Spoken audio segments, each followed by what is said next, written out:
Bonjour à toutes et à tous, vous venez d'embarquer sur les ondes de C'est quoi cette histoire, le podcast qui vous invite à remonter le temps. Bienvenue sur les ondes de C'est quoi cette histoire, je suis heureuse de vous retrouver dans ce nouvel épisode, toujours en compagnie de notre experte préférée. Bonjour Noémie, comment ça va ? Ça va très bien, merci. Est-ce que tu as passé de bonnes vacances ? Très bien, et toi ? Bah oui, très bien. J'ai pu constater effectivement que tu as passé de bonnes vacances avec tes sublimes cartes postales que tu m'as envoyées. Et si vous n'avez pas la référence, je ne peux que vous inviter à écouter l'épisode 4. Bon, ça y est, la période estivale vient de se conclure et les maillots de bain viennent de rejoindre le placard pour laisser place aux cartables. Et quoi de mieux qu'une rentrée scolaire pour se pencher sur le système éducatif de nos amis les Romains ? Alors attrapez votre bon vieux gaffio, on va revoir notre latin. Noémie, comment est-ce que le système éducatif en Rome antique a vu le jour ? Quand ont été ouvertes les premières écoles et dans quel objectif ? Alors, les premières écoles sont apparues à Rome vers le milieu du IVe siècle avant Jésus-Christ. Ce sont des écoles gratuites qui sont appelées les ludi, donc en traduction française « jeux ».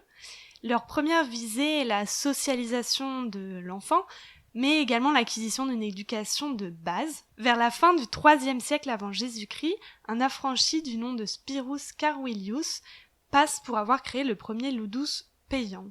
Mais les textes à propos de l'éducation sont assez rares avant le IIe siècle avant Jésus-Christ malgré tout. Et donc au début de l'Empire, on note l'ouverture d'écoles à plus grande échelle.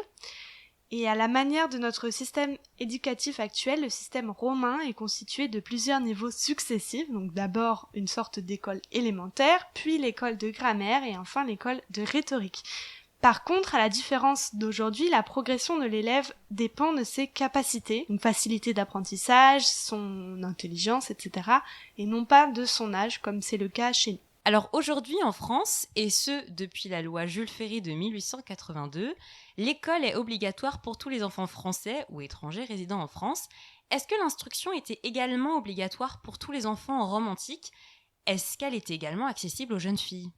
Tous les enfants ne vont pas à l'école, donc les esclaves et enfants des familles les plus pauvres n'y vont pas, notamment parce qu'ils doivent travailler.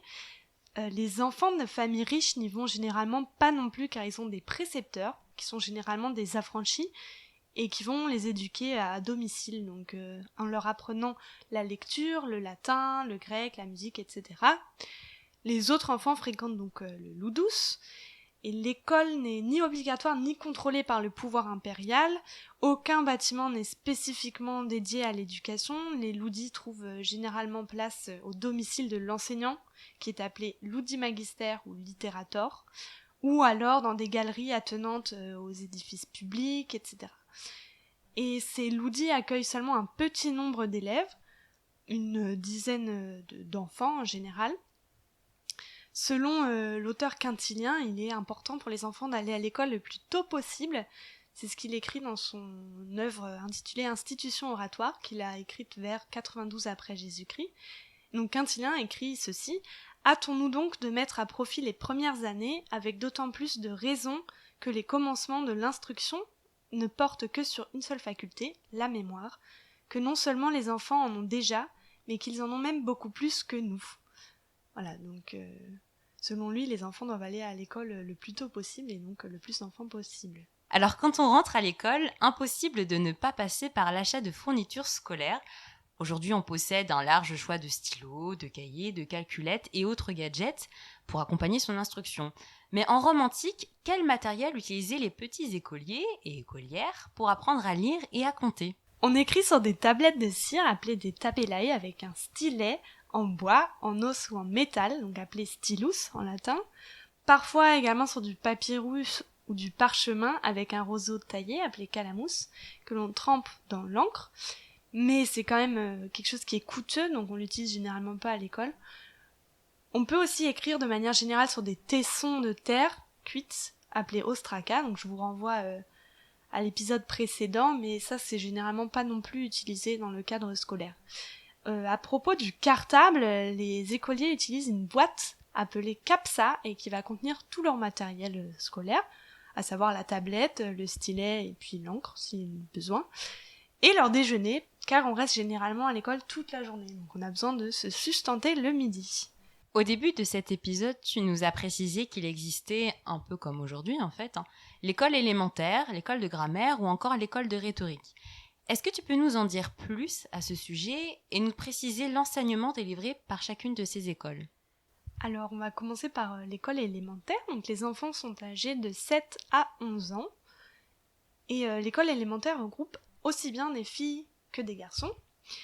Les filles pouvant être mariées dès l'âge de 12 ans, cette instruction de base est souvent la seule qu'elles reçoivent, finalement, dans le cadre scolaire. Tous les élèves font partie de la même classe, quel que soit leur niveau, mais ils sont répartis en plusieurs groupes. Par exemple, pour la lecture, on va avoir une différenciation entre les abécédarii, ceux qui apprennent encore l'alphabet, les syllabarii, ceux qui connaissent les syllabes, et enfin les nominarii, qui reconnaissent les mots. On apprend donc l'écriture et la lecture. L'enseignant trace les lettres et il explique la prononciation, tandis que les élèves les recopient et apprennent les 23 lettres de l'alphabet latin par cœur en les récitant et en accentuant la prononciation.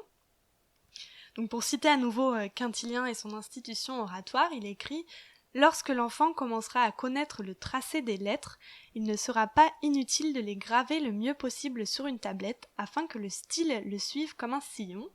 En effet, il ne s'égarera pas comme sur la cire, car il sera contenu des deux côtés par des bords et ne pourra s'écarter du modèle. D'autre part, en suivant avec plus de célérité et plus souvent des tracés déterminés, il donnera de la sûreté à ses doigts et n'aura pas besoin que la main du maître vienne se poser sur la sienne pour la diriger.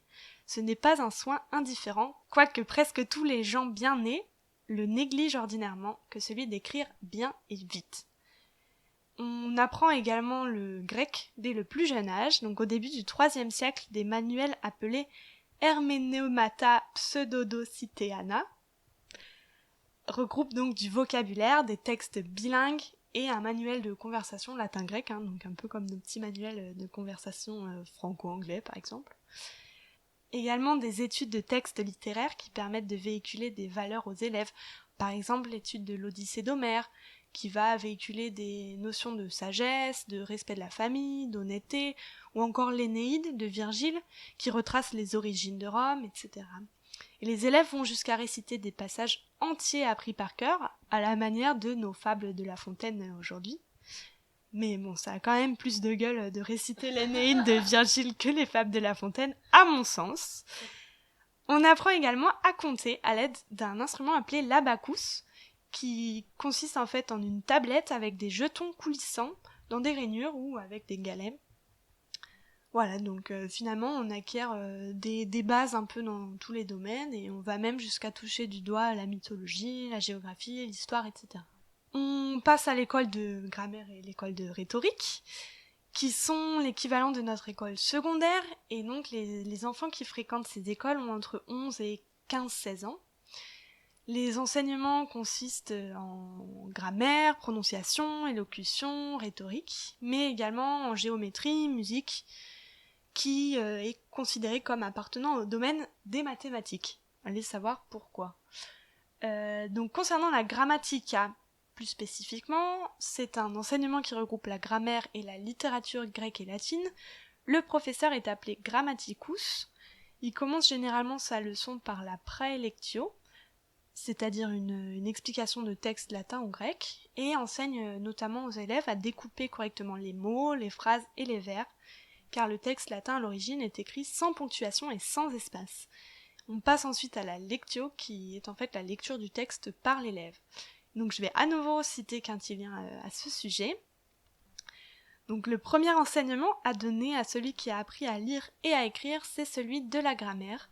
Cet enseignement qui se divise en deux parties, la connaissance du langage correct et le commentaire des poètes, est au fond plus important qu'il n'en a l'air, car la façon d'écrire dépend étroitement de celle de parler, et le commentaire suppose une lecture parfaitement corrigée, et il faut pour tout cela du jugement.